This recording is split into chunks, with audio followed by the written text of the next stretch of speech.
Come one, come all. Ladies, gentlemen, gun sluts and autists. I present to you, the gun cunt.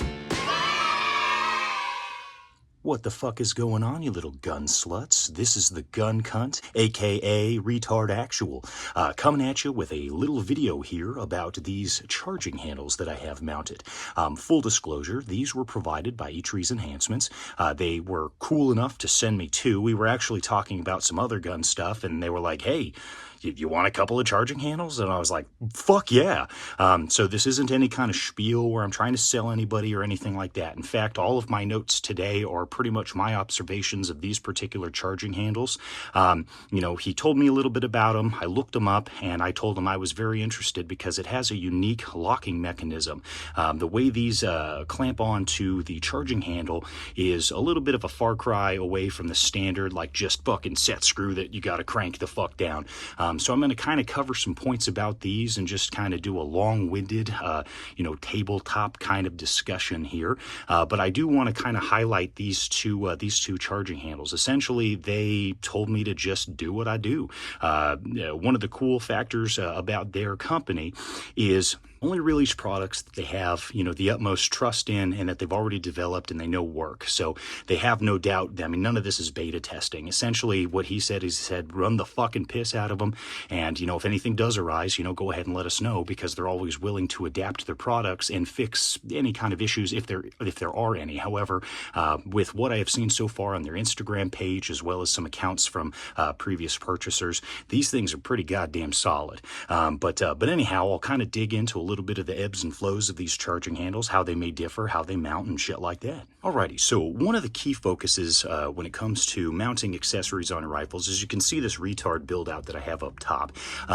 Rifles tend to get bogged down as we start adding rail systems, stock systems, optics mounts, optics, things like that. Eventually we start, stacking up weight. And if you're in the camp of, ounces equal pounds, this may be a viable approach for a lot of those types of individuals. Maybe you want to go with a classic look, maybe you want to go with more of the tactical ninja look.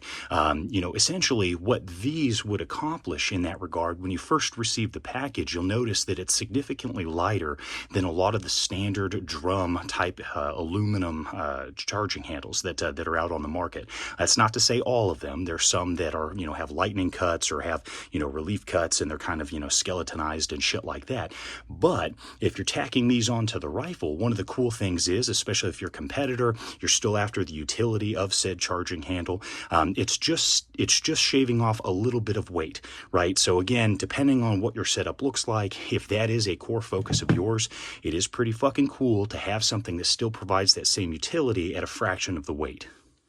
Now, the primary thing that really caught my attention when I was speaking with them about some other gun stuff and asking some questions and things like that, and I was looking up these charging handles, is pretty much the design. So the standard design with most just run-of-the-mill basic charging handles is it's going to be a fat fucking knob and then just 1 to 3 like hard-ass set screws that are going to kind of jam in there and just anchor the fuck out of that thing onto your existing charging handle. There's a couple of issues that derive because of this. Sometimes you end up marring the existing charging handle. Other times, regardless of how much you crank it down and add Loctite, they can still kind of vibrate loose. The vibration of fire is an amazing thing. The physics there, as you've seen with screw-built AKs, that's why it's no longer really a thing, is people figured out that, yeah, under the vibration of fire, a lot of things start to work their way loose. The reason why these are pretty fucking cool is these essentially are a 5-part system. So as you see on the exterior right now, that's the top cap. What the core of this, and I'll insert a little kind of video or picture up here. Basically, the two pieces envelop your existing charging handle and they clamshell around it. Then what happens is you're going to go ahead and you're going to put this top cap on, which then locks those pieces in and on top of the charging handle. From there, they have 2 set screws that come in on either side, which just basically kind of clamp it on and just prevent that kind of sliding. It keeps the top cap here on, and it's one solid unit. While this is a glass-filled nylon polymer design, some people might get a little bit, freaked out about it being a polymer. I'm going to dive a little bit into what they did to kind of circumvent some of the concerns that you might have with that. But anyhow, with this being a kind of 5-part design, it has what they call a fail-safe mode, or a failure mode, I think is their exact term. And what that means is that even if this comes loose, it's not able to come off the charging handle. So even if it gets a little fucking wiggly, let's say you're out there, at the range or a competition or something like that, or maybe shooting out in the woods like I do, this thing isn't going to fly off into another fucking universe.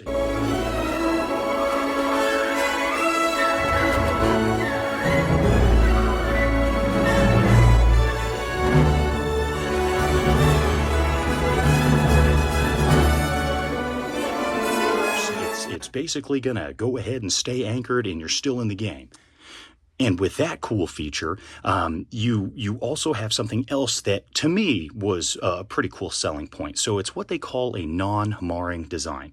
And I touched on that briefly just a second ago. Basically, these set screws here are held in with finger tension. You're not having to crank that bitch down like some, ham-fisted fucktard fresh off the farm. You're just going to basically hand tension them down, and that is all that is required from here. They emphasize that a few times in their installation video on their website. So you really do not have to crank that down like you're assembling the last, fastener on the goddamn SpaceX rocket ship. It's not going to be that fucking serious. So I found that to be pretty cool. Now, marring an AK may not be a big deal to some guys. There are some guys where maybe your AK is your pride and joy, but you want the utility of an extended charging handle.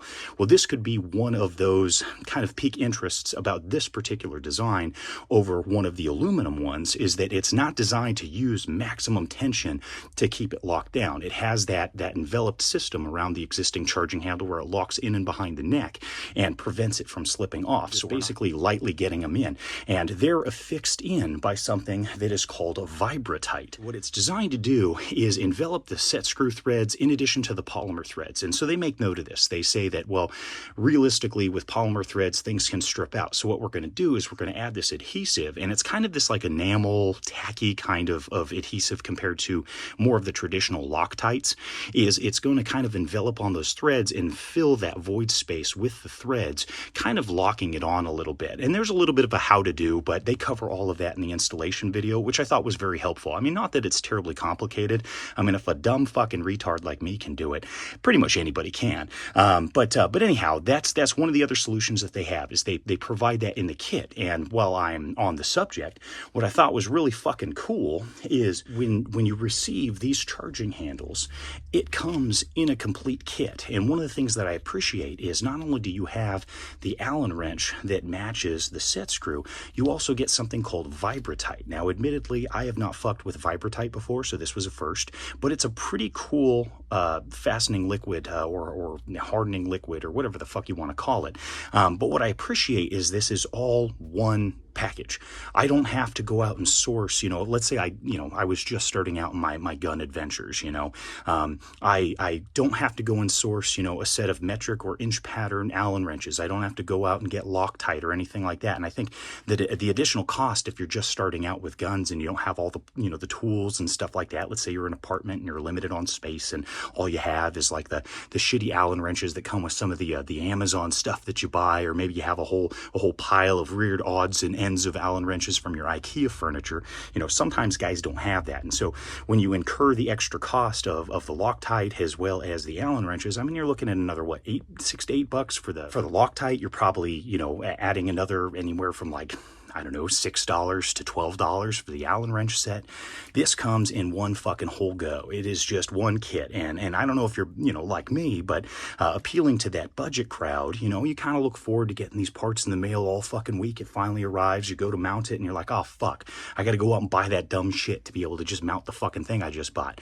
And that's a very real reality for a lot of those individuals out there that may be on a budget. They might just be starting out with a lot of their firearm shit. So I really like the fact that it's all right there. I don't have to go out and source anything. It's all fucking right there. I thought that was pretty goddamn cool. So then, with that being said, the fact that it's all one kit, the fact that, it's a pretty approachable and affordable option for a highly, functional utility item for an AK. If you were going to do like a cost comparison with these, I mean, some of the other ones on the market would be like the Texas Weapon Systems. There's a couple from Tromix or Carolina Shooter Supplies. There's a website I've never frequented, but like the AK guys or something like that. And then there's like the M13 one, and all of those hover around anywhere from like $20 upwards of $35. And it's essentially just like the charging handle. It's just the extended charging handle and the set screw.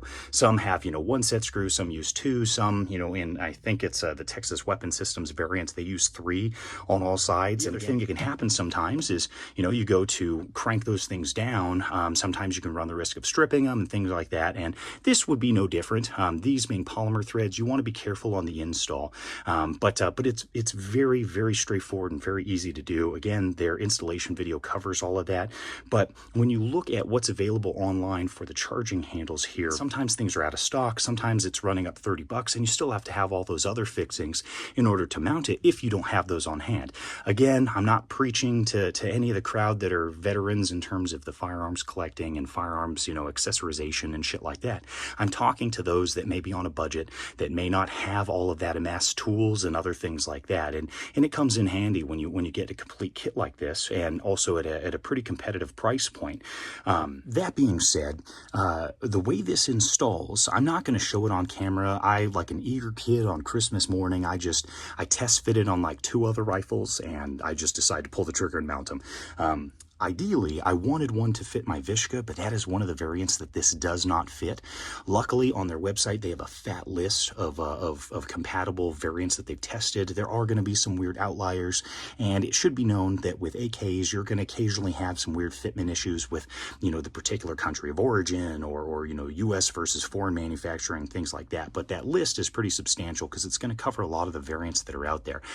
Despite myself having a couple of those variants not listed, they were tucked in the safe and I didn't yank them out. I basically wanted to mount these on the rifles that I intended on shooting the most over the summer. The Vishka probably over the PSA here. And again, before anybody, starts popping out, about the PSA, I am fully fucking aware of its shortcomings and inevitable doom, but I'm going to enjoy it and use it as a parts host right now and just fuck with it until the thing dies. And then I'm going to go ahead and I'll turn it in for warranty. I'll get a new one and I'll just, wash and repeat. The other rifle I intended on using it on was the Pioneer Arms 5.56 as seen here. This rifle's hopefully going to see about 3,000 to 5,000 rounds over the course of 2026, marching into 2027. The goal being at least a minimum of 3,000 rounds in order to just kind of proof test the overall rifle and just see if it holds up. I'd be pretty satisfied at 3,000 rounds, but we're still going to try and march to about 5,000. At 5,000, I'd feel pretty confident. That being said, I wanted to mount it on the Vishka, but the Century Arms Vishka is its own special little mongoloid in terms of fitment. It's, in terms of like the rear stock, I had to heavily modify that to fit. It wouldn't fit the charging handle. Now, this isn't a slight against Eitri's Enhancements EK6 charging handle. Basically, the Vishka is its own dumb little, retard that you keep in the shed. It's got its own measurements and fitment and stuff like that. So I'm not going to knock them for it, as it's not a wildly used platform, but it was one that I wanted to mount on there. So that's kind of a bummer, but not a big deal. So as per the installation, so again, reiterating the fact that I'm not going to do that on camera because I can never keep up with YouTube's ever-changing bullshit policies. I don't want to retroactively get some kind of dumb fucking strike on this goddamn video because I want to kind of bring this info to the masses, at least anybody that fucks with my shit.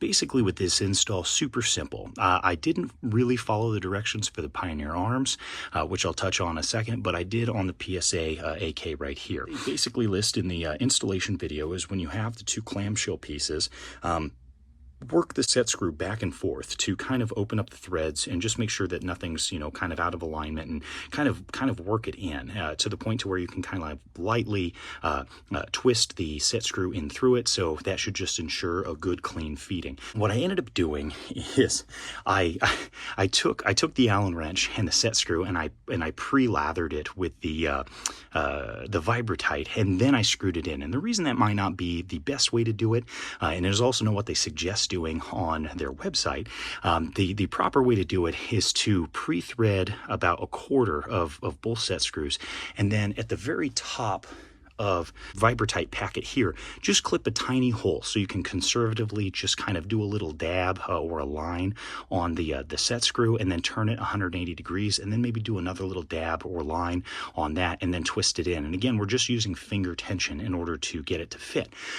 The reason why it would be important to follow that specific method is if you did what I did and you just fucking lather it on and then screw it on, you're going to have a lot of drippage. Now, it's not the end of the world because it's very easy to clean up the physical gun, but if you spill a shit ton of it over the charging handle knob, there's going to be a little bit of cleanup. And as you've seen, it's kind of this like bright looking material, and it kind of stands out, but it's easy to clean. What I ended up doing is I had some Q-tips with a little bit of alcohol, and I just prevented it from, like, you know, curing on the exterior.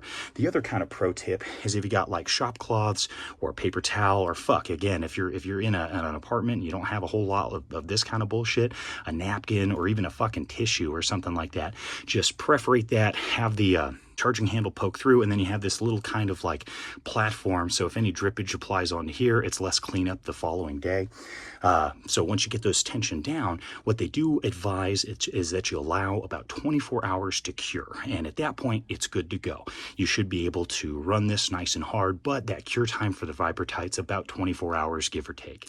And that being said, it's a little bit easier to clean up once it's cured rather than fucking with it as it's dripping all over. And it kind of gets like gummy and tacky within just a few minutes of being applied and drying and stuff like that. So time is of the essence if you're going to clean it up. Otherwise, you know, it's not the worst thing in the world if it gets on something. You can clean it up afterwards.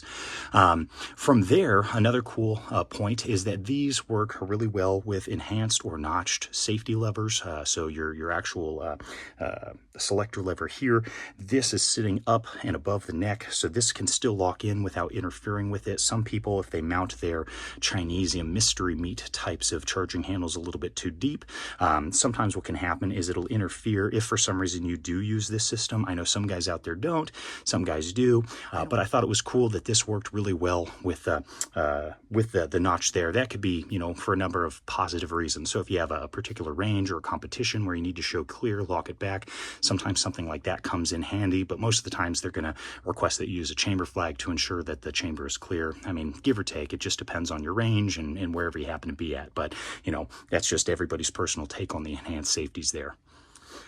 So that's basically it in a nutshell. I just wanted to highlight some of the pros of this, and, you know, as per their request, I'm just going to shoot the absolute piss out of them. I just want to see kind of how they hold up. If we do run into any kind of loosening at all, ideally I would have liked to have had one on my Mongoloid rifle, the Vishka, but since it doesn't, you know, readily fit right now, I don't know if that's a design they're gonna entertain, or if they're just gonna stick to more of the standards that are out there. Either way, these two things are gonna get absolutely beat up on over the course of this summer. Just going to go ahead and just run these rifles pretty hard and just see what goes on with that. One really cool factor about Eitri's enhancements is the fact that they are genuine gun guys. They made a video not too long ago about the Pioneer Arms and the speculation of you know, its potential as a rifle and its longevity, and they take these physical examples of like bolts and trunnions and things like that. So, I mean, these guys know their shit. Secondly, you know, one of the really cool things in my discussions with them was the fact that they don't release anything they're not absolutely confident in. So with them telling me to test these and just run the shit out of them, they just want to see, you know, and they were just being really cool with me because we were already talking guns and stuff like that. And I was like, fuck yeah, I will 100% take something that I can accessorize my AKs with. I am down for that. So I found two perfect hosts here, and like I say, I'm just going to run the absolute shit out of them and just see what happens. But I have full confidence that they're going to hold up really goddamn well. So next we'll transition into the firing segment of this. Hopefully I capture some good video, and then you guys can kind of, you know, surmise your own opinions after that.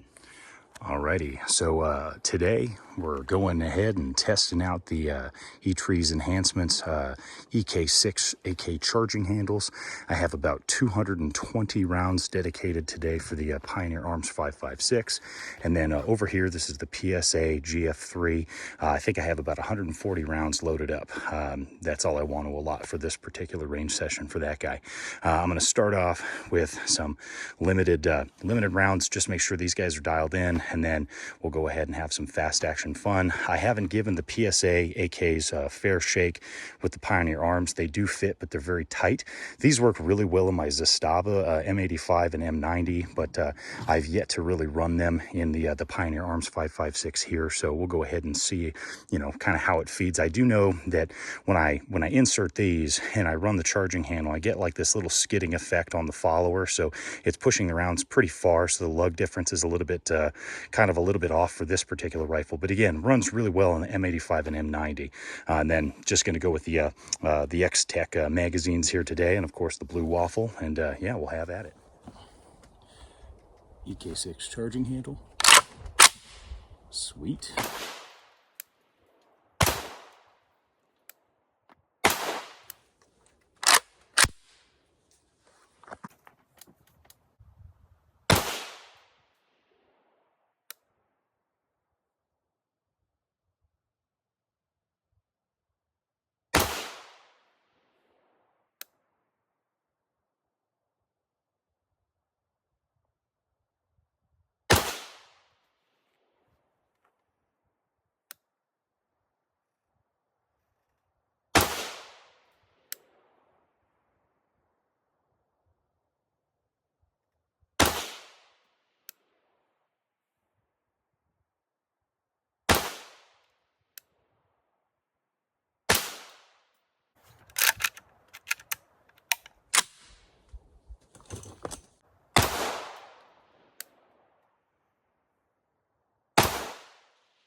PSA 556 AK magazine.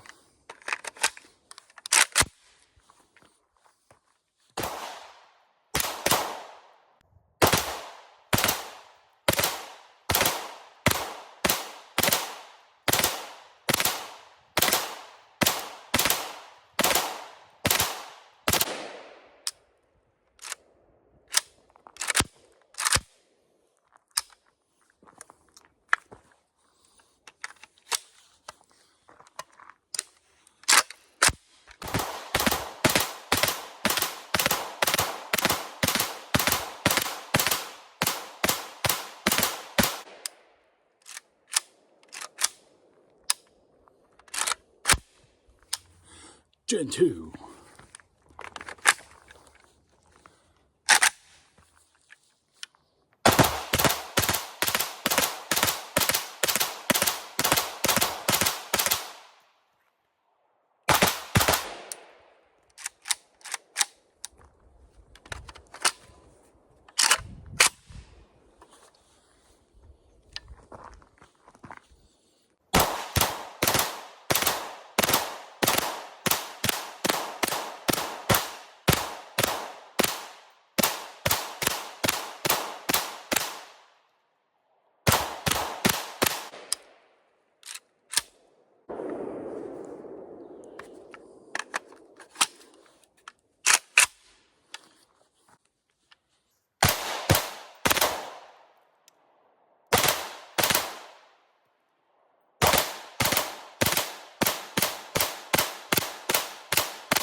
All right, last 30 rounds.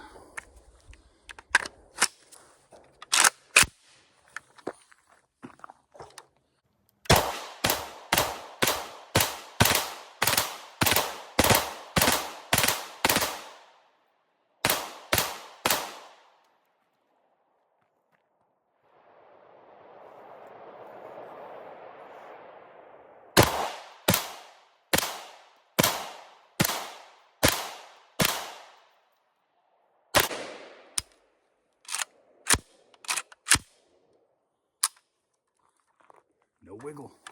No wiggle, still on there. All right, sitting at 1335 for the official round count.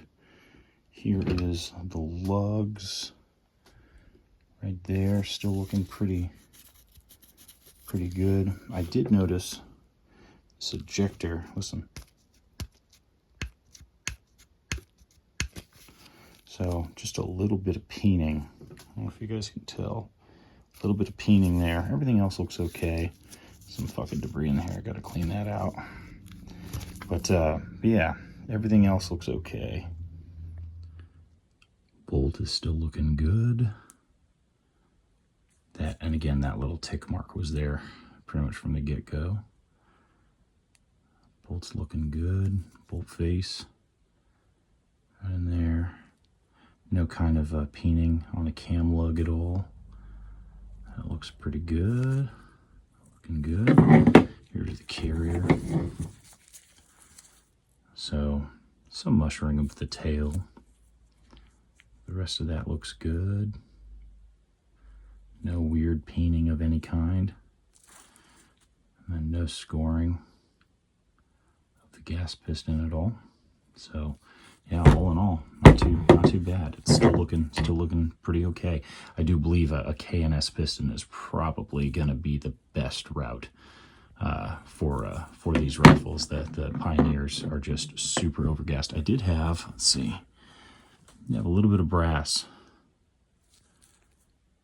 Let's see if we can see it. See that? A little bit of brass inside of the receiver. Not sure where that fucker came from, but other than that, everything else looks good. Alrighty, 1335. I don't even know the count on this one, but 220 today here, 140 here.